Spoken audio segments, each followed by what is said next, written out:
So yesterday when I just got to the office and I was trying to settle in, one of my workmates called me and was asking me to join him in a meeting with one of our owners who had just arrived, one of our new owners.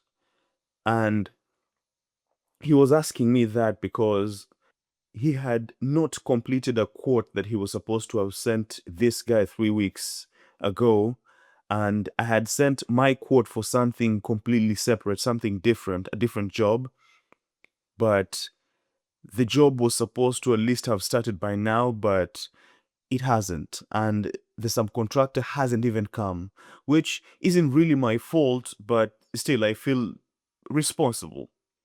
And so my workmate thought that we had both contributed to pissing this guy off, and so let's just go together and share in whatever was coming our way.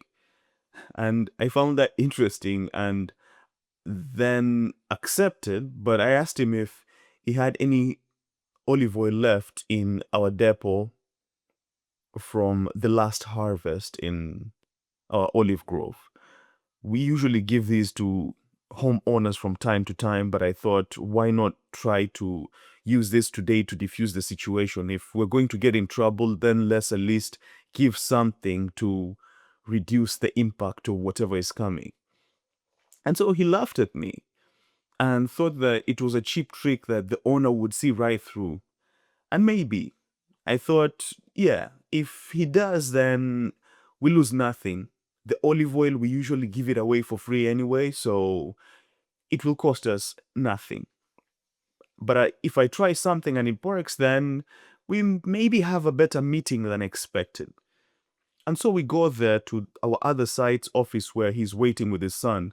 And I say hi to both of them, and he introduces his son to us. And as soon as that's out of the way, I give him these bottles of olive oil, which he is very happy to receive. And he can't stop telling me about how his wife will be excited to receive these, and she likes olive oil. So at that point in time, I'm glad that the plan is working, and the meeting ends up going better than I expected. We end up getting even more work from him that we'll do as the management company. But later on, as we were finishing up and saying bye to each other and wishing each other well, I was thinking about why it worked, because I thought this was just something to break the ice and diffuse the situation intuitively. I didn't really plan that it was going to make things better. And also, by the way, maybe he didn't do anything. Maybe the guy is just a nice guy and we were just expecting the worst. And so anything but the worst just made us feel like this thing that we brought, this thing that we did is what helped the situation. Maybe it didn't, but that's besides the point. And so it got me thinking about why people appreciate free things. And then I thought about this thing being free from my side because I don't own the olive grove and I didn't process this thing.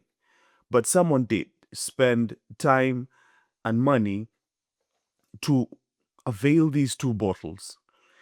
And the other person, the client, the owner, sees value in this olive oil. The olive oil costs him nothing, but I think intuitively people know that this thing is expensive and it's healthy. And so it has value to them.